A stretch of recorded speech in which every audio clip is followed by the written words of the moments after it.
여러분은 지금 어떤 기분이 드시나요? 이 질문을 받았을 때 기분을 잘 알아차리고 잘 표현을 하는 사람들도 있고요. 내가 어떤 기분이지? 생각부터 하게 되는 사람들도 있죠. 내가 어떤 마음으로 살아가고 있는지 이 부분을 오늘 좀 얘기를 해보려고 합니다. 여러분 안녕하세요. 강지연입니다. 우리가 일상을 살면서요, 순간순간 느껴지는 감정은 잘 체크하지 못하는 것 같아요.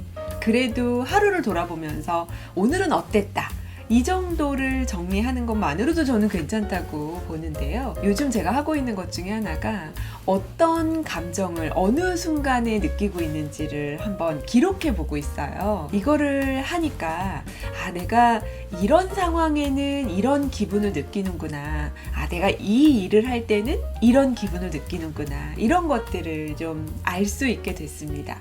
그런데 제가 이렇게 체크하게 된 이유가요, 바로 이 책을 통해서였습니다. 감정의 발견이라는 책은요, 예일대학교 교수님이 쓴 책인데요. 제가 많은 분들께 추천을 드리기도 했었고, 얼마 전에 이 책으로 제가 독서 토론도 함께 했었는데요. 이걸 보면서 우리가 감정에 대해서 좀 더 관심을 갖고 내가 감정을 잘 표현하고 조절하기까지 할 수 있다면 참 좋겠다, 이런 마음이었습니다. 그래서 오늘 여러분들과 함께 공유해 보려고 해요. 감정의 발견에서 말하는 중요한 5가지 프로세스가 있습니다. 우리는 감정을 먼저 인식하고, 그리고 내가 그 감정이 왜 들지? 라고 감정을 이해하고, 또 감정이 어떤 건지 구체적으로 콕 집어서 이름을 붙여보라고 하고요. 이름까지 붙였으니까 이제 그 감정을 표현해야 되겠죠? 그 표현을 하는데 내가 잘 조절해서 표현을 하면 좋잖아요. 그래서 마지막 단계가 감정 조절하기예요. 이거를 룰러라고 해서 5가지 프로세스를 말하는데요. 여러분들은 이 5가지 단계를 모두 다 잘 하시는지 한번 체크해 보시면 좋을 것 같습니다. 저 같은 경우는 우선 감정 인식하기부터 쉽지 않았던 것 같아요. 내가 지금 어떤 감정을 느끼고 있지라는 걸 이해하는 게 오히려 더 편하고요. 알아차리는 것 자체가 좀 쉽지가 않아서 이걸 앱을 통해서 해보고 있거든요. 이 앱은 굉장히 간단해요. 9가지 감정이 나와요. 이 9가지 감정 중에서 내가 지금 어떤 감정을 느끼고 있는지를 한번 체크해 보는 거예요. 또 여기도 여러 가지 작업할 수 있는 목록들이 나오는데요. 이렇게 체크를 하면요, 등록이 됩니다. 그래서 이게 쭈루루 리스트가 나오게 되는데요. 이걸 순간순간 생각날 때마다 체크하고 있어서 어떤 날은 하루에 한 4번에서 5번 정도, 그리고 좀 적은 날은 2번 정도 이렇게 체크를 합니다. 그래서 이렇게 달력으로 기록이 남고, 하루하루 내가 이런 감정을 느꼈었구나, 이런 일을 할 때 이렇게 느끼고 있구나를 좀 알아보기가 쉽더라고요.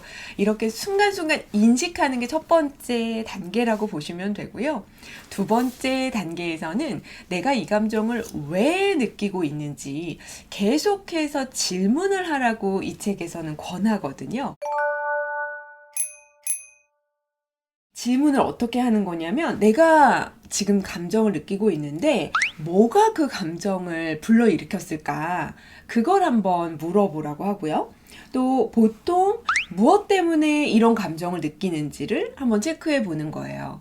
어떤 사람을 만나면 그 감정을 느낄 수도 있고, 내가 어떤 일을 할 때 그 감정을 느낄 수도 있겠죠. 또 이런 감정을 느낄 때 무슨 일이 일어나는지도 한번 체크해 보는 거예요. 예를 들면 화가 난다고 했을 때 내가 버럭 소리를 지를 수도 있고, 또 내가 감정 조절을 잘해서 잘 참고 또 넘길 수도 있고, 이런 것들을 하나하나 물어보면서요, 내가 왜 이런 감정을 느끼고 있는지, 무엇 때문에 이런 감정을 느끼고 있는지를 이해해 보라는 그런 이야기를 하고 있습니다. 자, 우리가 감정을 알아차리고 이해하는 것뿐만이 아니라 그 감정이 실제로 표현이 되면 좋겠죠. 근데 그 표현을 하려니까 그 감정이 뭔지를 알아야 되잖아요. 그래서 명확한 이름을 붙이라는 이야기를 하고 있습니다. 그게 세 번째 단계예요.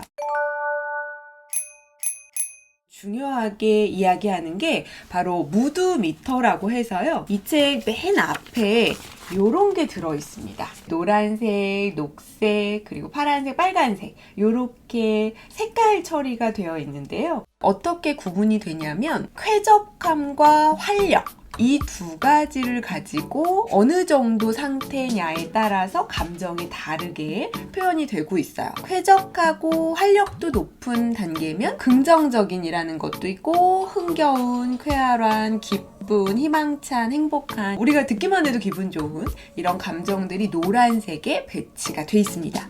반면에 쾌적함도 낮고 활력도 낮으면 요 파란색으로 표현이 되어 있는데요. 실망스러운, 낙담한, 뚱한, 고독한, 진이 빠진 요런 느낌들이 들어있어요. 근데 중요한 건 이 색상으로 구분하는 시각화된 자료로만 이 무드미터를 활용하는 것이 아니라 내가 지금 어떤 상태인지를 아주 구체적인 단어로 짚어보라는 거예요. 그게 바로 감정의 이름 붙이기입니다. 그리고 그걸 하고 나면 이제 표현을 할 수 있는데요. 표현을 할 때는 어떤 방법을 쓰면 좋은지 여기서 너무 쉽게 설명해 주고 있어요. 지금 내 기분은 이런데 그 이유가 뭐냐면 말이야. 이렇게 말하는 거예요. 우리는 보통 야 그렇게 하지 마. 내가 지금 짜증나니까 나한테 말 시키지 마. 이렇게 그냥 단절해버리고 마는데요. 내가 지금 짜증이 나는데 그 이유가 뭐냐면 나는 다음에는 이렇게 하고 싶어. 지금 너가 도와줬으면 하는 거는 이런 거야. 이 세 문장을 말해보는 거. 이렇게 표현을 한다면 그러면 상대방이 충분히 그걸 이해하고 받아들이지 않을까요? 낯설기는 하지만 그래도 내가 지금 느끼고 있는 거는 뭐냐면 이렇게 좀 설명해 주면 좋을 것 같습니다. 여러분들도 표현하고 싶잖아요. 저도 감정을 잘 표현하고 싶은데 표현하는 사람도 힘들고 듣는 사람도 그 준비가 안 돼 있어서 잘 들어주지 못한단 말이에요. 그래서 표현을 잘하게 하려면 필수적으로 경청이 필요하다는 얘기를 하고 있습니다. 상대방이 어떻게든 자신의 감정을 털어놓으려고 할 때 내가 차단하고 있는 건 아닌가. 내가 그 감정을 잘 들어봐야 되겠다라는 마음가짐이 중요하다는 생각을 했고요. 마지막 감정 조절하기가 가장 어렵죠. 제가 감정 조절과 관련해서는 또 다른 영상으로 16가지 부정적인 감정 조절 방법에 대해서 소개해드린 적이 있는데 여기서는 감정 조절을 5가지 범주로 나눠서 설명하고 있습니다. 우선 첫 번째는요. 내 감정이 좀 편안해져야 되니까 마음 챙김 호흡으로 호흡을 좀 조절하는 거 필요할 것 같고요. 두 번째는 전망하기 전략이라고 해서 지금 어떤 감정이 어떤 상황을 유발할지 어떻게 전개될지를 내가 좀 예상해 보고요. 세 번째는 주의 돌리기 전략인데요. 환경을 좀 바꿔보는 거. 밖에 나가서 산책을 할 수도 있고 또 TV를 좀 볼 수도 있고 휴대폰으로 검색을 해볼 수도 있고 약간 주의를 돌려보는 것도 하나의 방법이고요. 네 번째는 인지 재구조화 전략이에요. 이거는 저도 많이 쓰는 방법인데 생각을 바꿔보는 거. 이게 제일 빠를 수도 있거든요. 내가 감정이 느껴지는데 이 부정적인 감정을 긍정적인 관점으로 좀 전환해보면 그게 그럴 수도 있겠지 뭐. 그래 그때는 그럴 수도 있을 거야 라고 생각해보면 내 감정이 아주 극도로 부정적이었다가도 조금 더 중간 정도의 레벨까지는 올 수 있지 않을까 싶어요. 마지막으로 메타 모먼트라고 해서요. 이걸 좀 강조하고 있는데 잠깐 멈춤이에요. 우리 이 잠깐 멈춤이 오히려 더 어렵게 느껴지기도 하는데요. 순간적으로 내가 화가 났다라고 했을 때 딱 3초만 참을 수 있으면 참 좋겠죠. 그래서 순간적으로 멈춤하는 것을 권하고 있습니다. 이 5가지 방법 중에 여러분들이 좀 활용하시기 좋은 방법 한번 이용해 보시면 좋겠고요. 한 번의 감정 조절을 실패하는 것만으로도 우리는 누군가와 멀어질 수 있고요. 내가 하는 일이 어려워질 수 있기 때문에 여러분들이 감정에 관련해서 관심을 좀 가져보시면 어떨까 싶어서 오늘 영상을 만들어 봤습니다. 이 감정의 발견에서 추천한 무드미터라는 앱은 유료로 1,000원에 구입을 할 수 있고요. 지금 제가 등록해서 하고 있는 건 무료 어플인데요. 무료 어플들은 꽤 여러 가지가 있더라고요. 그래서 감정 관련된 어플들을 한번 찾아보시고 여러분들에게 맞는 거 이용해 보시면 좋겠습니다. 오늘 내용이 도움이 되셨다면 좋아요, 구독, 알림 설정 부탁드리고요. 저는 또 좋은 영상으로 찾아뵙겠습니다. 고맙습니다.